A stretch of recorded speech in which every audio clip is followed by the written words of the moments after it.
Man serta adik-adik sekalian, jamaah pengajian Ahad pagi, amanah pimpinan cabang Muhammadiyah Kecamatan Kasembon.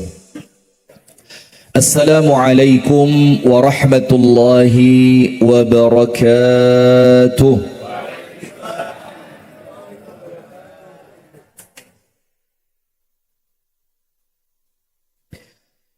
Innal hamdalillah nahmaduhu ونستعينه ونستغفره ونستهديه ونتوب إليه ونعوذ بالله من شرور أنفسنا ومن سيئات أعمالنا من يهده الله فلا مضل له ومن يضلل فلا هادي له أشهد أن لا إله إلا الله وحده لا شريك له وأشهد أن محمدا عبده ورسوله صلى الله عليه وعلى آله وأصحابه ومن والاه. أعوذ بالله من الشيطان الرجيم. يا أيها الذين آمنوا اتقوا الله حق تقاته اتقوا الله حق تقاته ولا تموتن إلا وأنتم مسلمون. اللهم أنت ربي لا إله إلا أنت خلقتني وأنا عبدك وأنا على عهدك ووعدك ما استطعت أعوذ بك من شر ما صنعت أبوء لك بنعمتك علي وأبوء بذنبي فاغفر لي فإنه لا يغفر الذنوب إلا أنت. أصبحنا على فطرة الإسلام وعلى كلمة الإخلاص وعلى دين نبينا محمد صلى الله عليه وسلم وعلى ملة أبينا إبراهيم حنيفا مسلما وما كان من المشركين. أما بعد، اللهم إنا نسألك علما نافعا ورزقا طيبا وعملا متقبلا آمين يا رب العالمين.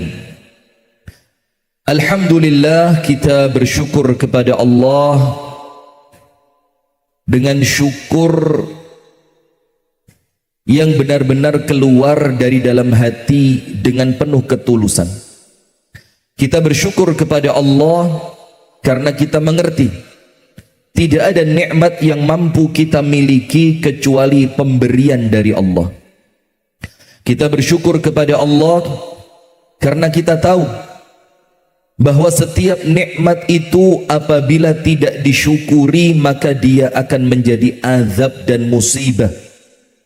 Kita bersyukur kepada Allah karena kita faham bahwasannya setiap nikmat yang Allah karuniakan kelak akan ada pertanggungjawabannya di hadapan Allah Subhanahu wa ta'ala.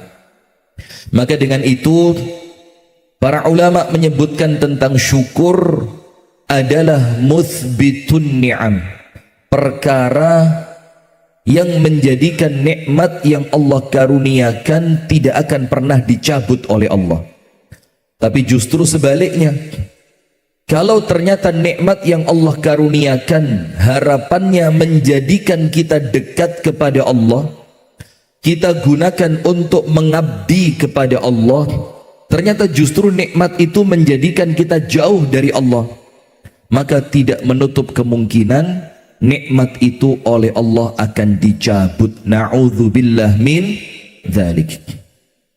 Salawat beriring salam semoga tercurahkan kepada uswah kita, suri tauladan kita dan kekasih kita bersama, Nabi besar, Nabi agung, An-Nabi Muhammad sallallahu alaihi wasallam, beserta seluruh keluarganya, beserta seluruh istrinya, beserta seluruh sahabatnya, dan seluruh di antara umat dan pengikutnya yang senantiasa setia menjalankan sunnah, tuntunan dan ajarannya ila yaumil qiyamah. Hadirin yang laki-laki, mohon maaf panjenengan maju dirapatkan karena jamaah masih terus datang ya. Nanti insya Allah di atas ini kita isi manusia nanti. Atau yang terlambat kita taruh atas saja. Oh ngawur ini, bisa viral ini. Jamaah pengajian jatuh dari lantai 2. Wih, jangan diaminkan loh. Amin. Hati-hati Pak, diamini Pak. Tendensius ini kayaknya ada masalah dengan panjenengan ini. Mudah-mudahan semuanya sehat walafiat, panjang umur. Allahumma amin. Yang sakit mudah-mudahan Allah berikan kesembuhan. Yang punya utang, kok Anda ngatur saya kenapa? Yang punya utang mudah-mudahan Allah berikan kemudahan untuk segera lunas. Di mana-mana sama memang ya, jenenge menungso lek gak duwe utang kurang semangat jadi ya. Katanya utang itu nyemangati kerja. Katanya begitu, enggak tahu bener apa enggak ini. Katanya kalau enggak punya cicilan BRI kerjanya males jadi. Astagfirullah, mudah-mudahan semuanya enggak punya utang ya, amin. Hadirin sekalian, saya awali kajian di pagi hari ini dengan satu kisah dari Al-Imam Abu Hazim. Al-Imam Abu Hazim ini seorang ulama min ruwati al-ahadith as-sihah, termasuk seorang laki-laki yang termasuk di dalam perawi hadis yang sahih. Al-Imam Abu Hazim. Al-Imam Abu Hazim juga minal hukama, termasuk ulama yang ahli hikmah. Jadi kalimatnya itu kalimat-kalimat yang penuh dengan hikmah kebijaksanaan. Al-Imam Abu Hazim juga seorang wa'idh. Wa'idh itu ulama yang kalau memberikan nasihat itu masuk dan mengena ke dalam hati. Sehingga Al-Imam Abu Hazim rahimahullah ini ulama yang lengkap dari segi hadis, orangnya juga termasuk perawi hadis, dari ahli hikmah beliau juga seorang ahli hikmah, dan beliau juga seorang ulama yang mumpuni di dalam perkara-perkara ilmu-ilmu yang lain. Maka Imam Abu Hazim ini termasuk pemberi nasihat yang ulung. Suatu hari Al-Imam Abu Hazim diundang oleh khalifah di zamannya, yang khalifah itu bernama Sulaiman ibnu Abdul Malik bin Marwan. Jadi Imam Abu Hazim diundang. Ini loh ulama zaman apa? Umarok zaman dulu. Yang diundang ke tempat mereka itu bukan stand up komedian, bukan mundang orang untuk hiburan, bukan mundang orang untuk sekedar seneng-senengan ketawa cekikian, tapi para pemimpin umarok zaman dulu itu yang diundang para ulama. Tujuannya apa? Agar mengingatkan mereka bahwasannya kehidupan dunia ini sementara, semuanya bakal mati. Nggih napa nggih? Panjenengan duluan nggih, monggo mboten napa-napa. Oke, lho kok empane siapa ya panjenengan? Oke dah. Nah, sudah. Mboten kesesong nggih. Nggih, ya itu yang bagus itu, gak usah kesusu lah, santai mawon. Nah, sudah, maka ketika Al-Imam Abu Hazim itu sampai di istana Sulaiman bin Abdul Malik bin Marwan, di antara pertanyaannya khalifah ini sesuatu yang menjadi landasan materi kita di pagi hari ini. Tertipu oleh dunia. Yo mumpung si urip, supaya kita ini eling bahwasannya kita bakal mati. Eman-eman kalau ilingnya pas mati itu rugi. Maka dikatakan yauma idzin yatadzakkarul insanu wa anna lahu dzikra.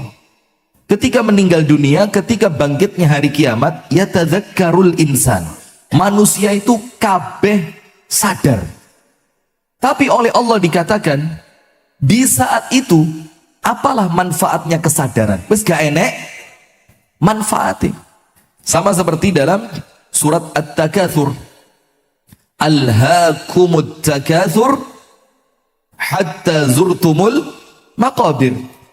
Kalau kemudian kita ini baru sadar, meripati melek, fikirane padang, tapi ternyata ketika orang itu sadar wis ndek jerone kuburan, manfaat nopo mboten? Sudah tidak manfaat. Sampai Rasulullah mengatakan, "Lau kana libni Adam wadiyan min dhahab, labtagha minhu wadiyani." Kalau manusia sudah punya satu lembah berisi emas, kalau cuma sekedar berbicara cukup, itu sudah lebih dari cukup. Tapi karena memang tabiatnya dunia itu gak nguareki, itu antum tulis, tabiat dunia itu apa? Gak nguareki. Ada orang setelah kaya berhenti kerja? Nggak ono. Malah ketoke wong sugih kerjaane gak enek entei. Lihat petani yang hidupnya sederhana, jam 6 berangkat, jam 11 pulang. Nanti sore lagi berangkat, menjelang maghrib sudah duduk bersama istri dan anaknya di rumah. Padahal tani uripe pas-pasan, kadang-kadang gak enek lebih. Tapi ngerti waktu, ngerti tempat, ngerti kondisi. Tani. Nggih napa nggih? Tapi orang yang ketoke sogeh kabeh dinduweni, apa dinduweni itu? Ya ndak usah ngajari saya, ya ngerti saya. Maksud saya bahasa yang panjenengan ngerti gitu loh. Ya playboy udah ngerti ini ya. Nah, semua sudah dia punya. Tapi subhanallah antum lihat, ndak pernah di rumah. Uripe diatur manajer. Bos hari ini jam 10 teken kontrak MOU di sini. Nanti jam 2 siang ada acara makan siang bersama direktur PT ini.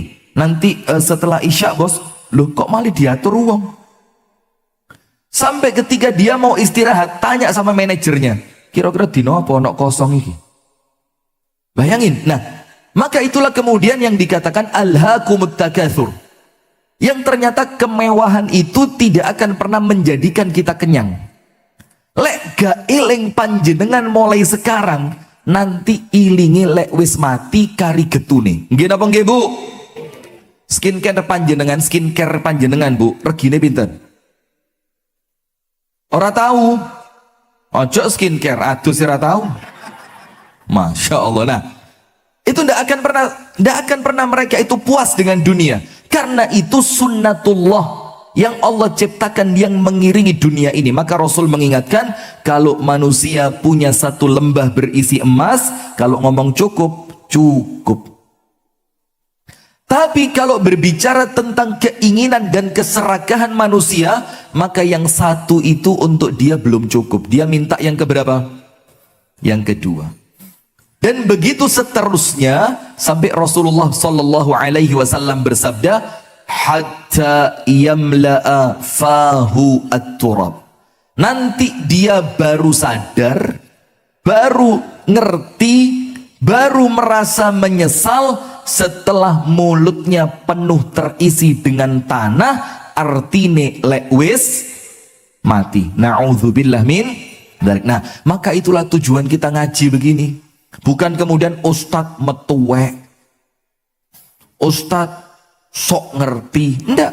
Kita ini tujuannya apa? Agar kita dengan kaum muslimin saling mengingatkan podo api bareng-bareng melbu surga. Allahumma amin. Maka di sini masih kosong. Kertosono, sini. Kertosono jangan ke atas. Kertosono wajib di bawah. Ono rutuwe bingung panjenengan. Iya, kertosono enggak boleh, iya. Iya. Pak Soleh, sebelah sini kosong Pak Soleh. Sebelah sini kosong. Di atas sini juga masih kosong. Kosong. Lewat aja, enggak apa. Nah, sudah. Maka begini, Al-Imam Abu Hazim oleh Sulaiman bin Abdul Malik bin Marwan ditanya dengan satu pertanyaan makjleb. Pertanyaannya apa? Makjleb. Makjleb itu artinya singkat, padat, jelas, tapi menjadikan orang itu moro-moro. Oh iya yo gitu loh. Panjenengan pegang, dunia tidak pernah bikin orang kenyang. Kalau mau ambil istilah air laut, iya enggak? Ada orang haus, dia ambil minum, tapi yang diminum air apa? Air laut. Hilang hausnya atau tidak? Enggak. Dalam keadaan sampai perutnya pecah, rasa hausnya tidak hilang. Itu dunia ini.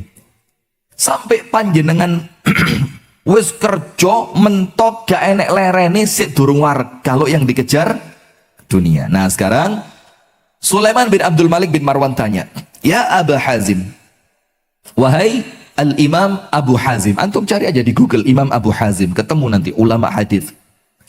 Ma baluna nakrahul maut. Abu Hazim, coba dijelaskan singkat, padat, jelas. Ma baluna nakrahu al maut. Kenapa kok kita ini membenci yang namanya kematian? Kenapa kok kita ini benci mati? Padahal orang hidup pasti mati. Panjenengan tidak usah bunuh diri, mati. Wes setelah sekarang lagi rame bunuh diri di jembatan Cangar itu ya, rame lu. Lawang rawon lo seenak. Kelihatannya belum ngicipi rawon ini ya. Kalaupun pernah ngicipi mungkin bukan rawon amanah yang dicipi. Coba rawon amanah ngono yus gak sido kepingin mati kok. Rawon seenak iki ya. Sudah?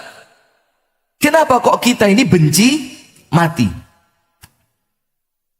Dan Sulaiman bin Abdul Malik bin Marwan mengatakan, tapi jawabannya ojo bulet. Wala tutilu alaina, la tutil alaina, ojo kedawan lek jawab. Singkat, padat, jelas, aku ngerti, wong liya yo ngerti. Kenapa kita benci mati? Dan jangankan manusia seperti kita ini kan, istrinya Nabi itu pun mengakui di dalam hadis yang sahih, itu mengatakan apa? Ya Rasulullah, man minna la nakrahul maut. Sopo wonge di antara kita ini yang tidak benci mati? Itu Ibunda Aisyah yang ngomong, radhiyallahu anha. Artinya memang kalau ngomong mati, yuk mesti pak sak kuat-kuate wong, sak soleh-solehe wong. Pak Soleh pas namanya. Itu mesti lek krungu mati ya rodok dek gitu kan. Nah maka oleh Abu Hazim dijawab, panjenengan dengerin jawabannya pelan-pelan. Kata Abu Hazim, takrahunal mauta, kalian itu membenci yang namanya kematian. Sebabnya apa? Li'annakum ammartumud dunya wa kharrabtumul akhirata. Karena yang kalian bangun itu dunia dan akhirat kalian hancurkan. Jadi kita ini di dunia, kita bangun apa? Bangun dunia. Omai diapii, mobile dia nyari, bojone diakei. Astagfirullahaladzim. Lo kok bojone diakei itu ini panjenengan muridnya siapa? Lo, pelan-pelan. Kerungu YouTube bahaya ini. Sudah. Rumah, mobil, makanan, pakaian, uripe iku terus. Jadi yang kalian bangun itu adalah dunia. Ada handphone model baru, beli. Apa yang Pro Max itu apa? Ardi? Sing HP anyar di? Itu lagi gandang pindah surat wakaf dari bencana akhirat itu. Lama-lama teman saya ini wedi kabeh ngalih kabeh nanti duwe HP anyar kon wakaf, duwe mobil anyar kon wakaf. Nah sudah, tidak, jangan khawatir Ardi, saya bukan seperti ustadz yang itu. Nah sudah, maka kata Al-Imam Abu Hazim, li'annakum ammartumud dunya, karena kalian ini keliru lek membangun. Kalian itu membangun dunia, wa kharrabtumul akhirata, dengan keadaan kalian menghancurkan akhirat kalian.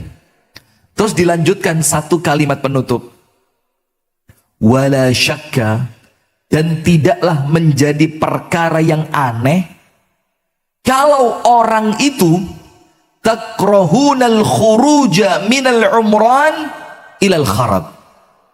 Maka pasti dan tidak mungkin keliru. Ini namanya apa? Ini namanya perkara yang rasional. Maka pasti kalian akan benci pindah dari tempat yang kalian bangun untuk pindah ke tempat yang hancur. Seneng boten pindah omah tapi omah dadi elek. Dia pindah dari rumah yang baik pindah ke rumah yang jelek. Seneng boten? Ndak seneng.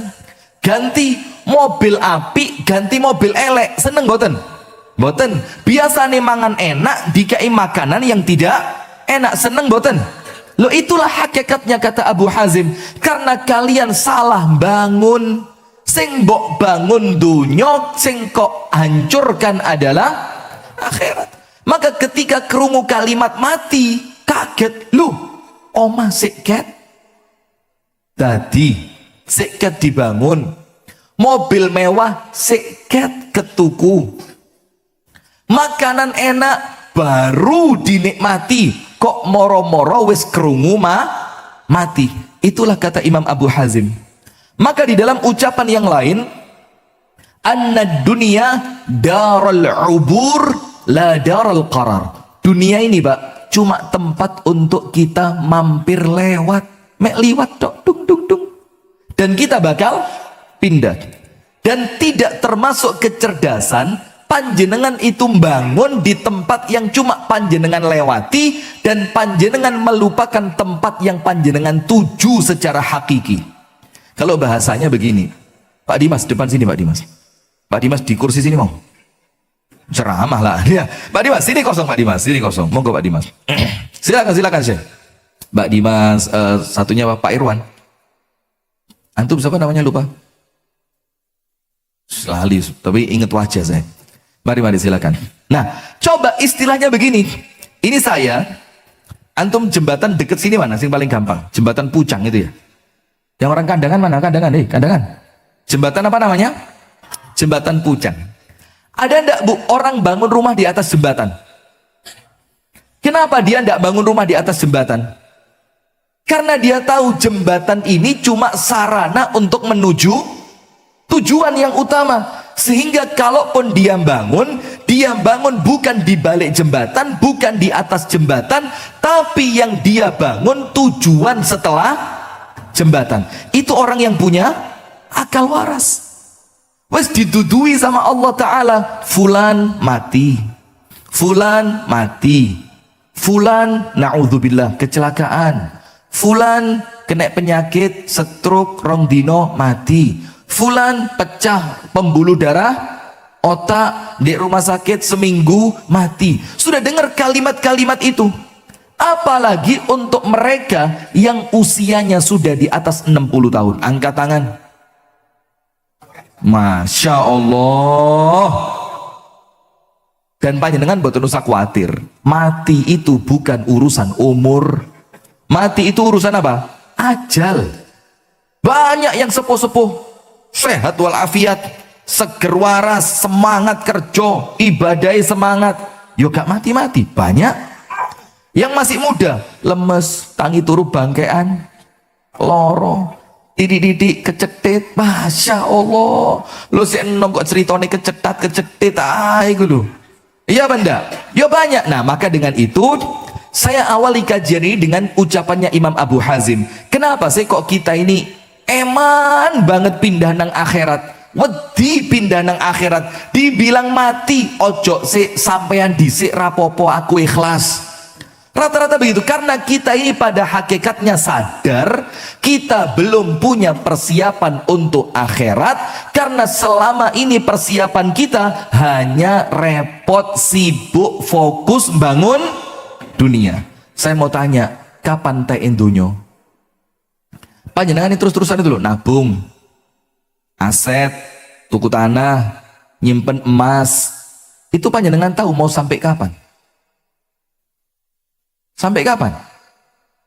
Saya punya cerita, tapi ojo takon di endi wonge sopo, karena biasa nonton YouTube orangnya. Nanti tersinggung, tapi untuk pelajaran bagus. Ada satu orang saya kenal, alhamdulillah sugih. Tapi yo alhamdulillah gak tahu ngewangi blas. Masya Allah, tidak apa-apa, urusan masing-masing. Lewang sedekah itu wajib apa sunnah? Sunnah. Sudah diceritani sama orang deketnya, itu nyimpan emas batangan di mana? Ini kalau tak ceritakan tempatnya di mana, oh panjenengan tuku omah ini. Tembok kamarnya. Jadi tembok ini di kamarnya, wali edipan diteteli dewi, tek tek tek tek tek tek tek. Sudah, itu emasnya dia dimasukkan ke situ. Dan ini cerita bukan bohong, dimasukkan serep, dipelamir, ditutupi keramik yang sama, tik tik tik tik tik, ditutup pakai dipannya. Terus temennya itu cerita, iki lek kon moro-moro mati dadak, anakmu gak eru lek ndek tembokmu ono emase, omamu didol, dituku uwong, sing bongkar kuline sugih. Dipecahi mana? Coba panjenengan bayangin. Ngene ku wong ya teko, mana orangnya? Bukan Pak Gatot. Masya Allah. Bayangin jamaah, sampai seperti itu. Maka disebutkan dalam satu riwayat, Ibunda Aisyah setiap malam mau tidur, itu mesti ngomong dengan dirinya sendiri. Hadhil laila akhiru lailati fi hadhihi dunya. Malam ini malam terakhir saya. Menewis gak tangi. Itu tiap malam. Maka panjenengan tahu Nabi Muhammad gak iso turu lek ndek omahe seonok sisa uang. Jadi ketika di rumahnya masih ada sisa uang, itu Nabi Muhammad gak bisa tidur. Terus Nabi Muhammad mengatakan apa? Ma balu Muhammadin amamallahi wa fi baitihi dananir. Apa jawabannya Muhammad ini nanti di depan Allah kalau Muhammad mati ketemu dengan Allah, terus Allah tanya, Muhammad, ini uang apa kok gak metu toko omahmu? Bayangin, karena dia ngerti sewaktu-waktu bisa mati. Maka bingung Nabi Muhammad, panik, langsung pergi meninggalkan rumahnya, meninggalkan Ibunda Aisyah. Tidak lama setelah itu balik sama Ibunda Aisyah, ditanya, dari mana? Napa jawabannya? Aku raiso turu, kuatir lek aku mati, ternyata di rumahku masih ada beberapa keping uang emas. Nanti aku jawab apa di hadapan Allah, kok ono sisa duit di omahmu? Nabi Muhammad sallallahu alaihi wasallam. Kalau kita gak ono duit malah raiso turu. Hah?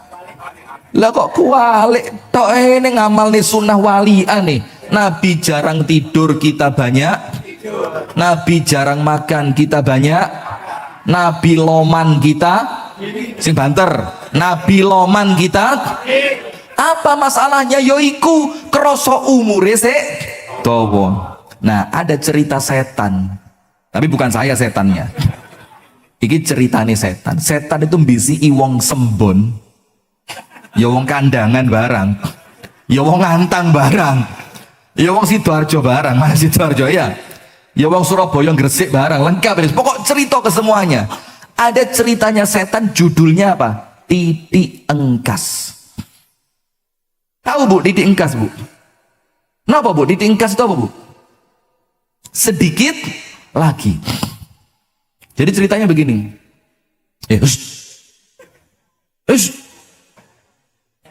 Lah Ustaz ceramah di Suwili, kuk. Tak dikualat sama Ustaz. Tak goreng mang. Pisan kas tak goreng. Takut ya. Kau tuh ngerti, masa menungso gak ngerti ya. Sudah ada setan itu bu, yang di belakang radi panas gitu bu. Mboten napa-napa nggih. Insyaallah vitamin D bu. Mugi-mugi semakin panas pahala panjenengan tambah gede bu. Amin amin. Insyaallah. Sudah, setan itu membisiki manusia dengan bisikan apa? Titik engkas. Sedikit lagi. Ada orang belum punya rumah, terus dia rajin ke masjid. Katanya setan apa? Mas, kerja dhisik sampai iso tuku omah. Engkau lek wis omah ketuku mas, wis sregep nang masjid rapopo. Mosok sih mas, bentahun kok pindah kontrakan. Wong lek ngontrak iku Mas barangnya gampang rusak, diangkat dipindah, diangkat dipindah. Iki kontrakan sik kurang petanggulan wis kepikiran, waduh ngontrak pindah nandi. Iki kontrakan sing lawas njaluk regone di undak nih. Kepikiran Mas, wis telah ojo salat dhisik, Gusti Allah ngono Maha tahu Mas. Ra koyo Ustadz Rifki kereng. Wis kamu. Akhirnya orang tadi apa? Oh ya wis, wong salat kan gak kudu di masjid ah. Gak kudu jamaah. Kerja ngono hukume diwalik sama setan. Jadi standar timbangannya itu sama setan dibalik. Kerja dia, sholat zuhur telat, sholat asar telat, maghrib masih di tempat kerja, isya lembur, subuhan kadang-kadang yo telat, gak kuat tangi kekeselen. Setelah rumahnya dapat lego, dieloi omongane setan, wis entuk omah, alhamdulillah. Apa yang terjadi? Sregep nang masjid. Datang lagi setannya, Mas, mosok duwe omah gak duwe mobil Mas, tonggo kabeh lho Mas, di omah nek garasine nek isine, sampean garasine kok isine manuk, kutut, puter, apalagi emprit. Wah ya ora pantes to Mas, wong lek duwe omah Mas pantese nek mobil. Setan bilang apa? Ayolah Mas, titik engkas. Wong mobil saiki yo murah Mas, 1,2 M loh untuk mobil. Oh murah 1,2 M kata yang di BSI. Sudah ruwet. Akhirnya dia mikir, iya yo wis mosok anak-anak wis gede gak duwe mobil. Lek pas nganter sekolah rekreasi mudik, akhirnya apa? Masjidnya ditinggal lagi, di BSI sama setan. Titik engkas. Kerja lagi dia, capek lagi dia, masjidnya ditinggal, zuhur telat, asar telat, maghrib belum pulang, isya lembur, subuh kekeselan, ngejar titik engkas tadi. Kebelilah itu mobil, alhamdulillah. Setelah mobil kebeli, rajin ke masjid lagi. Wes ini cukup wes. Anda kira setannya berhenti? Enggak, wong setannya kadang-kadang ya tonggo barang kok. Iya, teko tonggo nih, Mas, mosok enek mobil sampean gak duwe garasi Mas. Ayo Mas, gawe titik garasi Mas. Malas ukuran 3 meter ping loro ngono wis keipian. Dadi mikir, iya yo. Akhirnya apa? Titik engkas. Titik engkas. Apa titik engkas itu?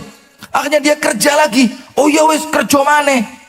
Masjidnya ditinggal lagi, sampai seterusnya seperti itu, sampai dia akhirnya mati, durung sempet nikmati, durung iso mensyukuri, hanya nguber titik. Itulah orang yang tertipu dengan dunia. Nah sekarang ada satu hadis dari An-Nabi Sallallahu Alaihi Wasallam. Hadis ini jamaah nanti saya tutup dengan 4 hakikat dunia yang disebutkan Ibnul Qayyim. Panjenengan tulis, itu keren banget.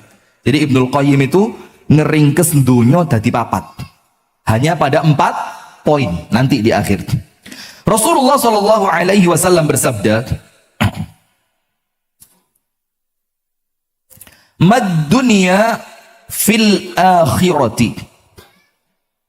Tidaklah dunia itu ketika dibandingkan dengan akhirat, kecuali seperti apa?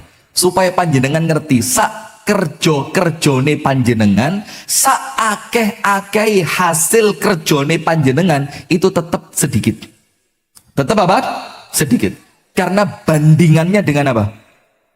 Akhirat. Rasulullah mengatakan mad dunya fil akhirati. Kenapa? Pak tukang maju, ayo Pak tukang wajib di depan. Jangan boleh naik ke atas, Pak tukang di sini.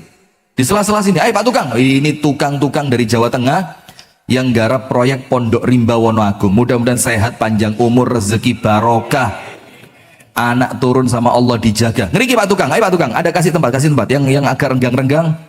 Kasih tempat buat tamu spesial. Pak tukang dari Jawa Tengah ini, masya Allah. Ini yo kerja solati gak pedot. Panjenengan gak kerja lah kok gak sholat.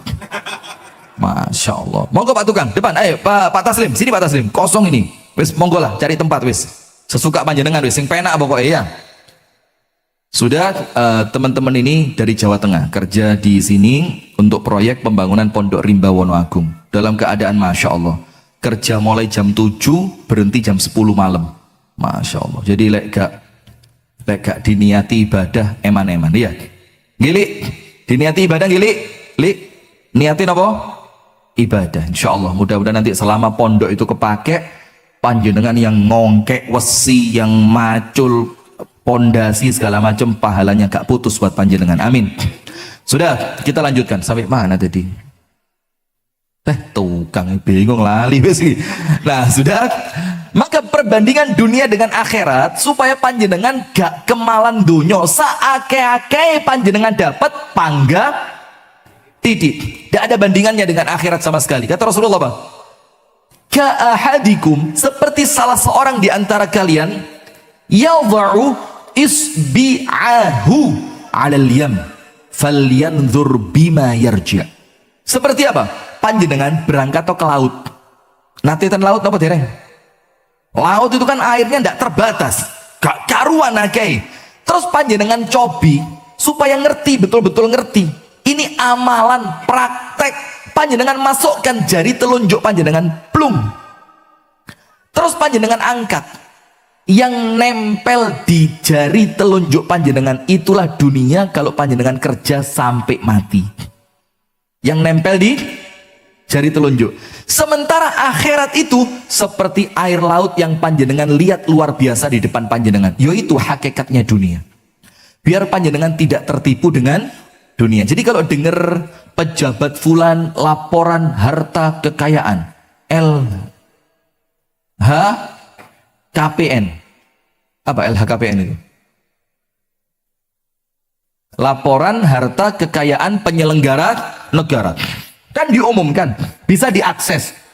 Lihat kekayaannya salah seorang pejabat negara. Wih, ternyata 19T. Wih, 19T.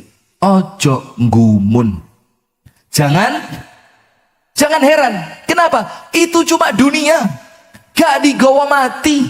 Kalau orangnya kena sakit, yang kemudian sakit itu mengantarkan pada kematian, 19T gak iso nyelamatkan dia dari kematian. Gila apa nggih? Nah, maka kata Nabi, cobaan, celupkan jari kalian, celup di laut. Yang nempel di jari itu, itulah dunia yang kalian kumpulkan, kata Rasul. Sementara kalian mengumpulkan dunia sing cuma nemplek di jari, kalian ninggal sholat. Kalian sampai berani eker-ekeran dengan keluarga.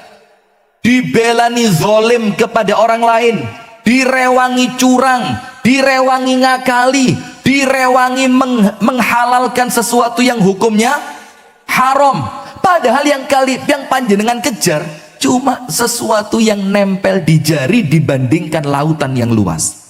Lah kalau disuruh milih air yang nempel di jari nopo milih laut? Yo pas sadar milih laut. Lek pas kerja yo lali laute ya. Lek pas kerja lali laute. Ayo Nasr ke sana nak. Sana ke Abi. Sudah. Kemudian suatu hari Rasulullah jalan bersama para sahabat. Ketika itu apa? Ketemu anak kambing cacat mati. Ketemu apa? Anak kambing cacat dalam keadaan mati. Rasulullah bilang apa?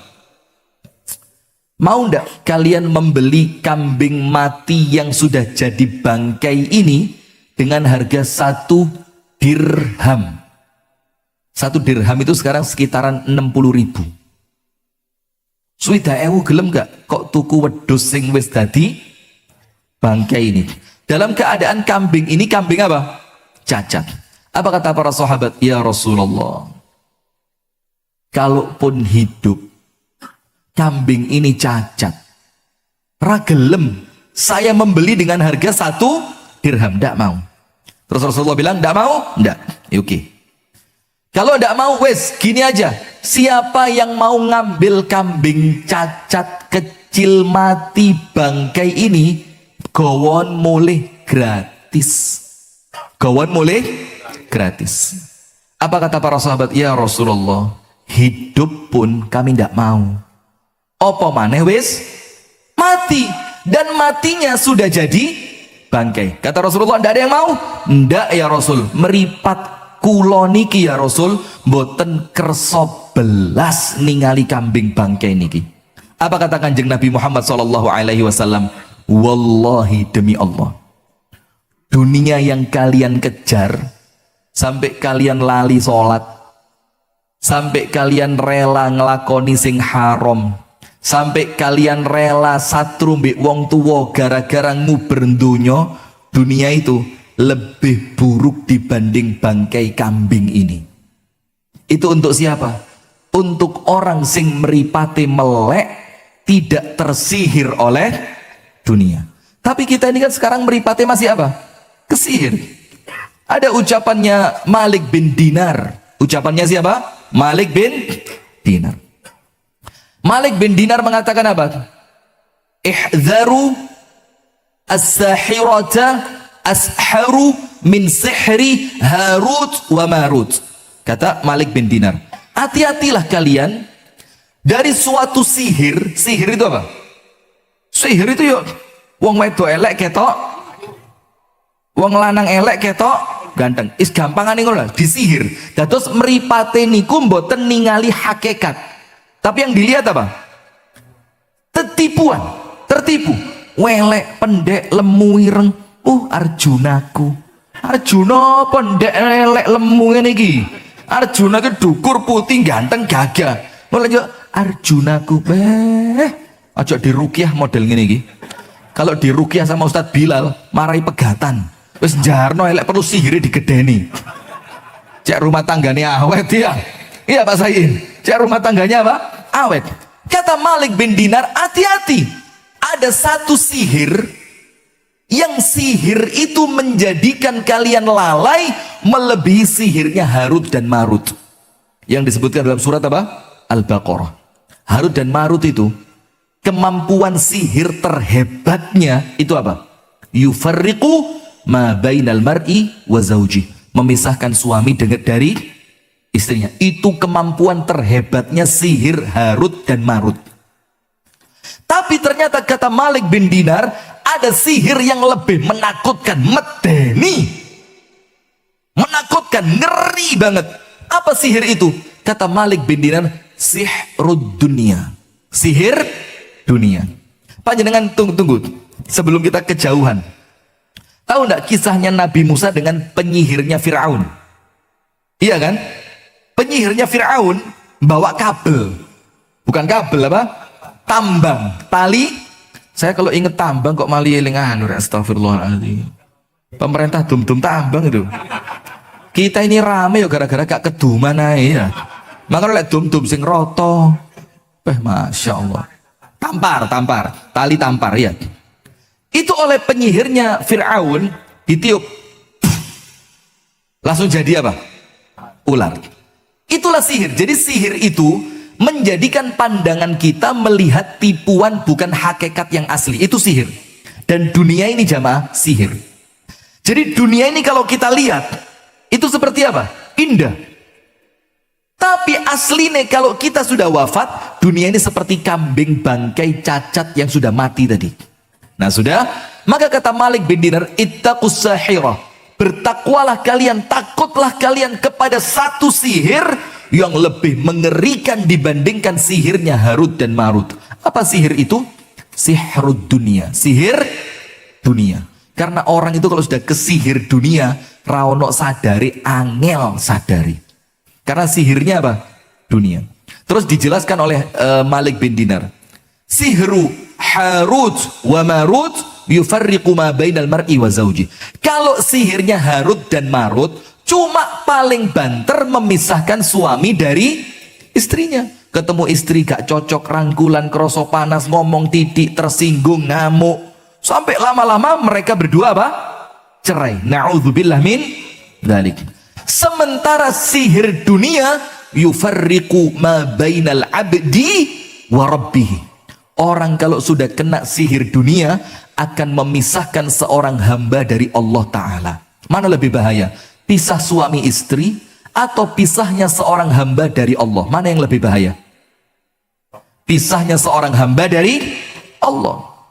Nah, maka itulah mengerikannya dunia ini. Nah, maka dengan itu jamaah, Allah Ta'ala mengingatkan kita, zuyyina linnasi hubbus syahawati minan nisa'i wal banina wal qanatiril muqantarati minadh dhahabi wal fiddah wal khailil musawwamati wal an'ami wal harth dzalika mata'ul hayatid dunia. Allah bilang apa? Memang di pandangan manusia Allah menjadikan indah kesenangan-kesenangan yang berupa syahwat, nafsu syahwat, lawan jenis, kendaraan yang mewah, perkebunan, pertanian, emas dan perak, dan lain-lainnya perkara duniawi-duniawi ini. Terus Allah mengatakan apa? Itulah kesenangan kehidupan dunia, dan apa yang ada di sisi Allah jauh lebih baik. Nah sekarang kita baca apa yang disebutkan oleh Imam Ibnul Qayyim tentang dunia ini. Kita baca ada 4 perkara yang Al-Imam Ibnul Qayyim Al-Jauziyah itu mengatakannya tentang dunia. Yang pertama kata Al-Imam Ibnul Qayyim, dunia itu darut ta'abi walham, dunya iki nggarai wong kesel lan sumpek. Dunia ini bikin orang apa? Capek dan sumpek. Lihat teman-teman yang kerja tidak kenal agama. Saya waktu di Jakarta dulu berangkat kuliah, itu belum ada namanya Transjakarta, belum ada, busway itu belum ada. Maka saya naik mobil bis ijo Mayasari Bakti P4. Weling mau pirang tahun itu numpak ikut terus. Mayasari Bakti P4. Itu nunggunya di halte. Kalau bis itu sudah lewat, nanti 20 menit lagi baru datang bis kedua. Maka terkadang kita sudah naik, bisnya baru jalan pelan, ada perempuan-perempuan mau berangkat kantor, pakai rok mini, pakai baju safari bagus, ambune sik wangi, rambutnya sik seger, sik rapi, tapi melayu nguber bis. Coba bayangin. Itu ketika mereka diperbudak oleh apa? Dunia. Sementara orang-orang beriman, mari subuh, lungguh di masjid, tenang, wiritan, nunggu matahari syuruk, terbit. Setelah itu dia kerja dengan tenangnya karena dia yakin rezeki wis ditoto karo Gusti Allah. Nanti menjelang waktu sholat, dia ngerti waktunya istirahat, dia berhenti dulu, dia rapikan badannya, dia bersihkan tubuhnya, dia berangkat ke masjid untuk sholat. Dia ngerti dia punya anak, dia punya istri yang punya hak untuk didatangi, untuk diajak ngobrol, diajak bercanda. Itulah orang kalau sudah tertipu dengan dunia. Maka kata Ibnul Qayyim nomor 1, orang kalau sudah menjadi budaknya dunia, darut ta'adi walham, mesti digai kesel, digai sumpek. Digai kesel, digai sumpek. Coba lihat teman-teman sing kerja gak ngerti agama itu, di Uber dead apa namanya? Iya, dead itulah, dead itu line itu ya. Apa? Deadline, garis mati. Dead apa? Mati, line garis. Berarti lek gak mari wongnya dipateni. Masya Allah, sampai dibilang deadline. Coba ngeluh, lembur, sumpek. Itu menurut Ibnul Qayyim dunia nomor 1 itu. Bikin orang capek dan sumpek. Tapi kalau nguberi akhirat Pak, subhanallah, dunianya sama Allah dicukupi. Dan panjenengan ngerti kalimat cukup ya? Cukup itu gak harus sugih. Kepingin tuku emas, ya cukup. Kepingin tuku helikopter, ya cukup. Kepingin haji setahun ping 4, ya cukup. Haji nanti setahun ping 4 itu simpang 5 gumul ya. Subhanallah, pokok cukup. Cukup itu hatinya tenang. Itu nomor 1. Darul hammi wa ta'abi, orang pasti dibikin capek dengan dunia ini. Nomor 2, soto siap? Baru datang, nggak usah ngalih, lu Melayu. Ayo yang mau cari jadwal itu Abu Sanum datang itu. Terus diposting sama dia, tolong ya datang ngaji, niat ngaji, nggak usah uwer-uwer jadwal. Karena saya tenang aja, saya bilang nggih, insya Allah sakit. Kapan? Juli. Nanti setelah Julinya datang, saya lempar ke Abu Sanum, ngeluh, ojo latat betat, aku kebek dia mau uang katanya. Sampean yani kabeh aku sing bingung katanya. Masya Allah. Sudah. Nomor 2, darul fitnati wal ghurur, dunia ini tempatnya fitnah dan tipuan. Dan apa? Tipuan. Kata Ibnul Qayyim, orang kalau di dunia itu tempatnya fitnah. Fitnah itu apa? Digolei koyo enak-enak, oh setelah dapat alah geletek yo mek ngono tok. Iya benda, itulah fitnah. Panjenengan tahu fata morgana? Lah itulah gambaran terbaik untuk fitnah dunia. Diuber banyu, melayu dia, lari dia. Setelah ketemu, loh kok orang enek banyu nih? Ternyata masih jauh. Loh, tiba nih sendek kono, melayu mana? Sampai tempat loh, kok ora ketok. Sama fata morgananya dibikin tambah jauh lagi. Gak enek entee, itulah fitnah dunia. Panjenengan digawe melayu tok ra enek intue. Wal ghurur, tipuan. Dari kejauhan kelihatan cantik, dicedeki kokul tok. Lah kok ngene? Emang ketok ayu, putih, glowing. Lah kok cedek? Irunge Masya Allah kayak kelampok kepelindes truk. Astagfirullah. Sudah, tipuan. Darul fitnati wal ghurur, tertipu, digawe kesel gak enek intue. Naudzubillah min dzalik. Maka kudu ngerti kita. Nomor satu tadi apa? Dibikin capek dan sumpek wis ora enek penake. Aduh, kalau saya mau cerita, coba gak sungkan tak cerita nih kabeh. Sungkan. Gara iki koncoku bongare. Saya kenal dan kenal deket. Itu orang teman saya yang saya kenal yang paling kaya. Tapi antum tahu hidupnya? Keluar masuk seminar, tahu di oma seminar iki foto, seminar itu selesai foto, seminar sana foto, lu tak pikir, lu kok kayak anakku yo, di oma kipas, sumpek munggah nang pondok, ngamuk nang tukang, apa ini, belum digarap itu kan, maka Pak Tukang ya mohon dimaafkan ya, itu pokoknya munggah kita sumpek di nisor, nah sudah. Nanti capek dikit manggil temen, ini Mas Yatno, bekam pijet, yo ber mana Mas Yatno, oh di luar, terus kerosok bakal disindir ini ya. Nanti pengen makan enak, telepon Pak Dimas di mana? Tidak ada undangan makan tak Pak Dimas? Nah makan loh, tapi kok enak aku besing sugih ini ya. Itulah dunia. Nomor dua, fitnahnya seperti apa? Fata morgana, panjenengan Melayu koyo ewes cedek bakne se atau jadi disuruh lari terus gak enek enteke, gak enek hasilnya. Nomor tiga, dunia ini dibilang apa? Tusyabbihuha baitul ankabut. Kata Ibnul Qayyim, dunia ini seperti rumahnya laba-laba. Panjenengan tahu rumahnya laba-laba? Wes kelet, rapuh, tidak kokoh sama sekali. Tapi kelihatannya apa? Besar, rapi, indah, tersusun dengan sangat apa bahasanya Pak Dimas? Saya ngomong presisi khawatir polisi. Sekarang polisi kan presisi ya. Padahal ya gak belas ya nih. Kata Ibnul Qayyim, dunia itu seperti rumahnya laba-laba, tidak kokoh. Maksudnya ngerti panjenengan? Seketika bisa hilang, bisa hancur. Seketika, sekejap mata. Kalau Allah bilang sing wingi sogih seger waras petenteng sekejap mata bisa hilang. Sakit boten? Itulah hakikat dunia kata Imam Ibnul Qayyim. Seperti rumahnya apa? Laba-laba. Ketoke mentereng sekali hilang blas. Dan banyak ceritanya. Saya punya teman di Padang. Setiap saya ke Padang, beliau yang jemput. Masuk bandara, saya tidak perlu ngangkat koper. Saya bilang sama beliau, Pak, koper saya belum diambil. Udah, biarin. Masuk warung, wih keren. Hidangkan, wih itu mejo, makanan semua. Keluar, itu sudah siap. Kita mau lewat mana? Jalan dikosongkan. Jadi kini tahu ngerasanya jadi presiden, ya tahu. Dikira presiden tok sing iso ya, subhanallah. Walaupun maaf nggih, dalam hati kecil gak terima kok ngene.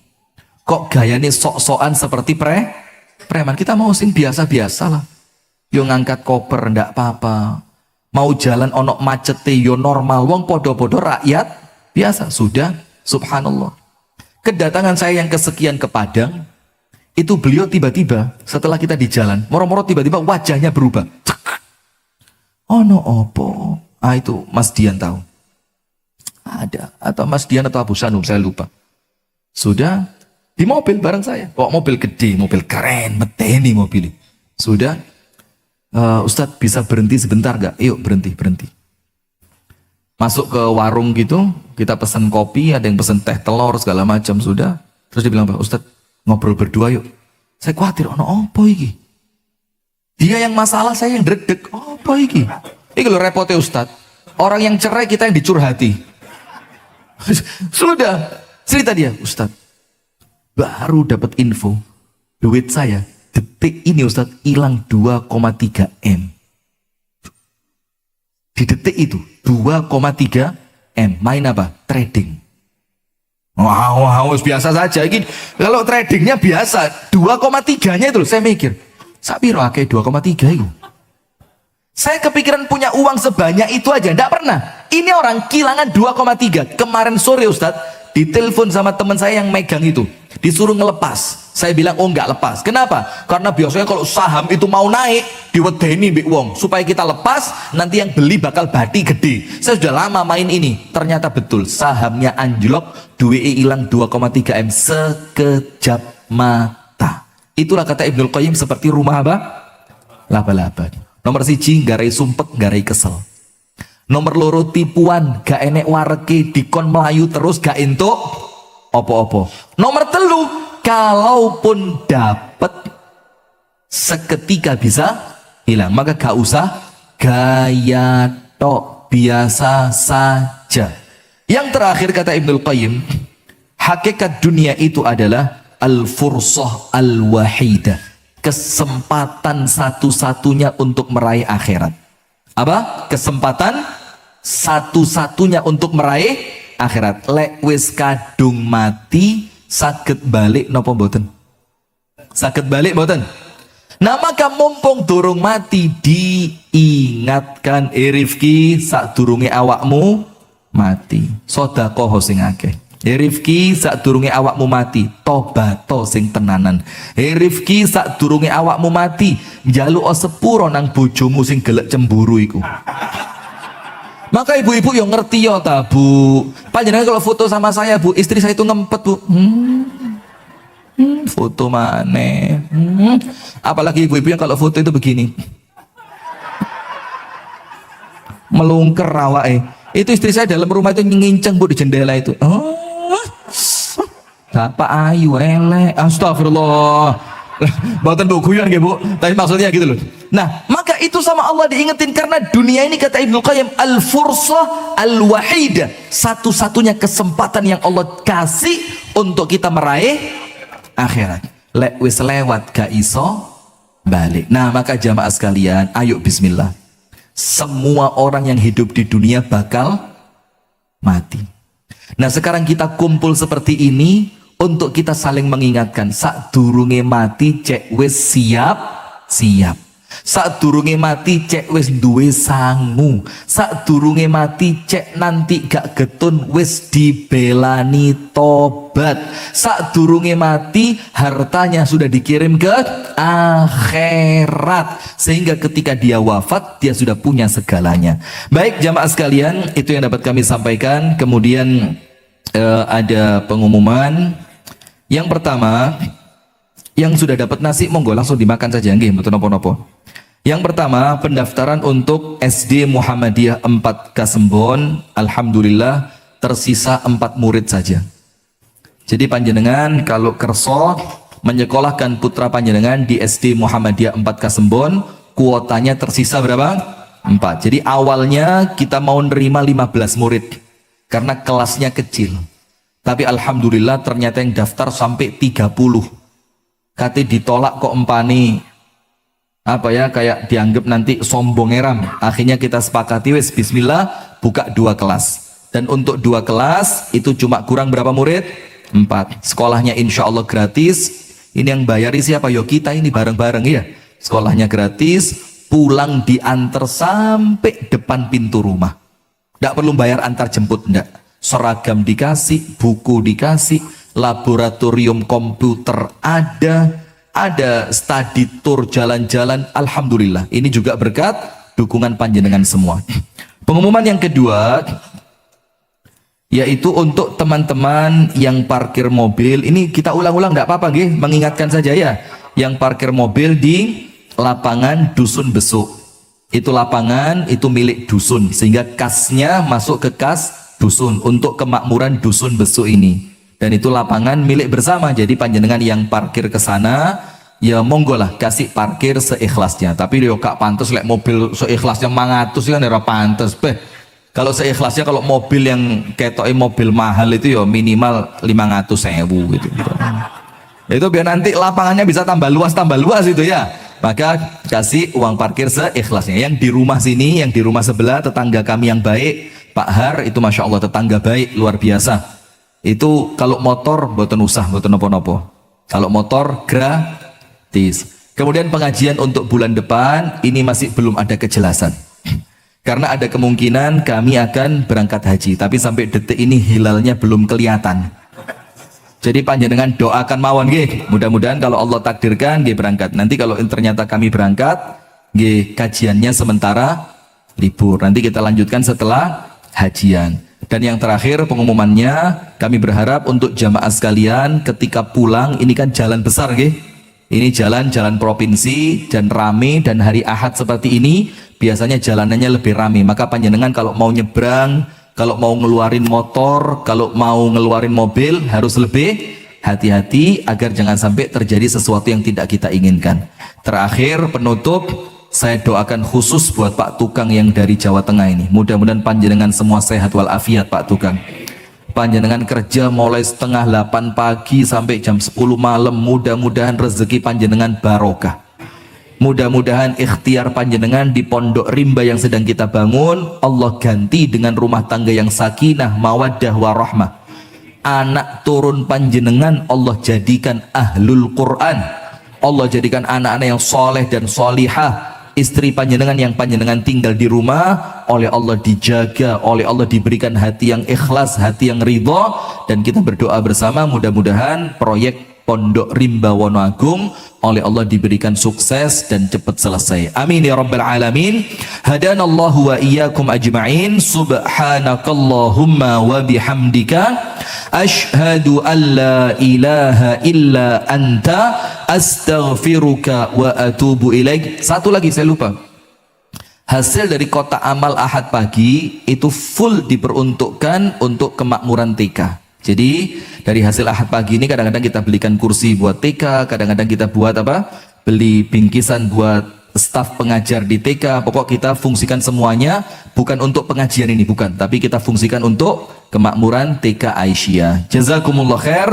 Kurang lebihnya saya mohon maaf. Assalamualaikum warahmatullahi wabarakatuh.